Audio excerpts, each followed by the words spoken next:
Hi, and welcome to the Environmental Due Diligence webinar. So why do we have environmental due diligence? Why is it important? Well, one argument could be if individuals don't have a concern and they're not worried about their actions, those could lead to, for instance, a polluted waterway, such as this local waterway in Melbourne, which was dyed pink from a local manufacturer. Now, in this case, the EPA said that the dye was non-toxic and wasn't harmful, but obviously it's still visually confronting to find your local waterway pink, wouldn't it?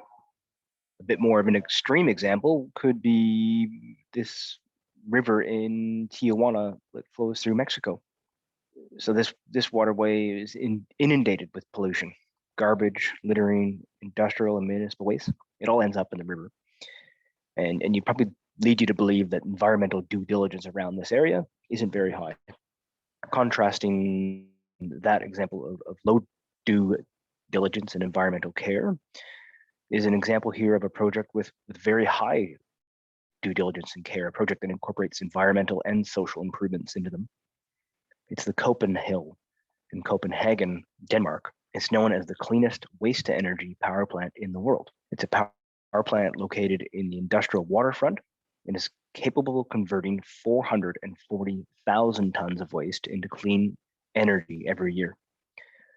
So I guess instead of dumping it into the waterway, obviously they had the money and the infrastructure to build a massive facility such as this. But not only did they design a clean energy structure, they also incorporated into public facilities. So you can see in this photo here that someone's actually doing some snowboarding on artificial turf down the hill. They've also lined the building with tree-lined hiking trails and the tallest artificial climbing wall in the world. So in Queensland, there are two primary duties that apply to everyone, according to the Environmental Protection Act 1994.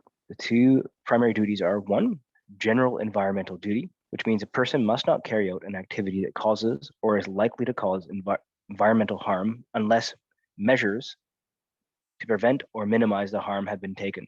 Two, duty to notify of environmental harm. We all have a duty to inform the administrating authority or a landowner or an occupier when an incident has occurred that may have or caused and threatens serious or material environmental harm. What is environmental harm? Environmental harm is any adverse effect or potential adverse effect, whether temporary or permanent, whatever magnitude, duration, or frequency, on the environment, the value, and includes environmental nuisances. But when it comes to reporting, according to the Environmental Protection Act, there really are two levels that we're concerned about: the material harm and serious harm. So let's take a look at those two types of harms. So one is the material harm. This is the lower level of harm. So I've just put up an example here. Potentially from time to time, the wastewater provider in an area will have an issue with maybe their pump station or sewage network, and low-lying buildings such as this gentleman's home here will get flooded with effluent. So how do you determine whether that is material harm or serious harm?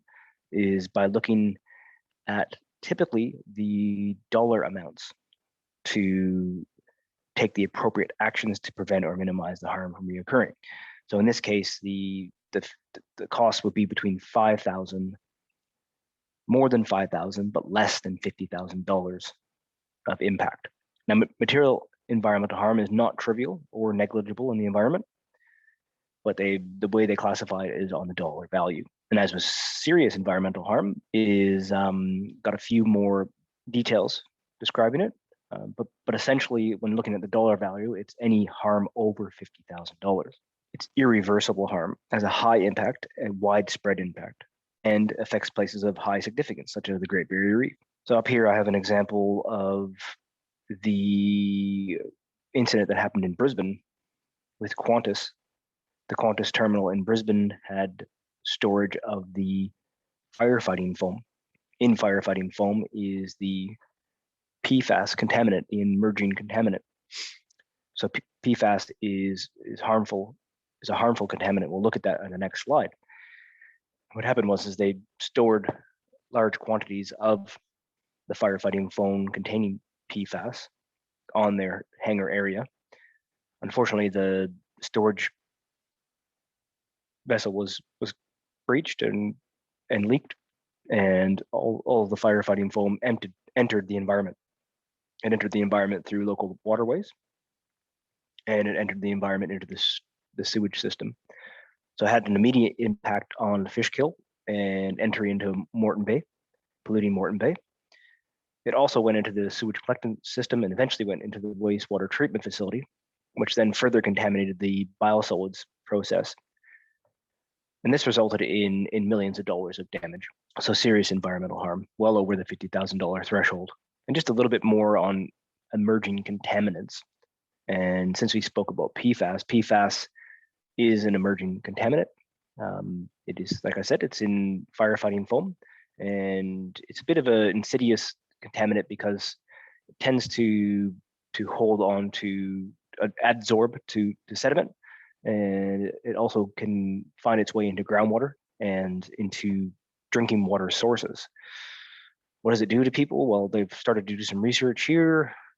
Thyroid disease, cancers. It can affect people when they're pregnant.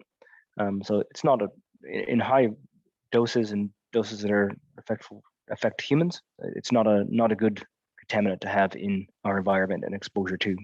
So how can we be environmentally diligent? We can exercise best practice environmental management. This means that we have ongoing minimization of activities that cause environmental harm through cost-effective measure. Regard must be taken to follow measures. Strategic planning by a person can be carried out, proposing to carry out an activity. Administrative systems can be put into place, including staff, training, monitoring, and a review. Public consultation can be carried out. Waste prevention, treatment, disposal, all types of things we can look into doing to have best practice environmental management on site. And it all ties back into being environmentally due diligent. Well, thank you all for joining me for today's webinar. I hope you enjoyed it, and we'll be seeing you for the next one.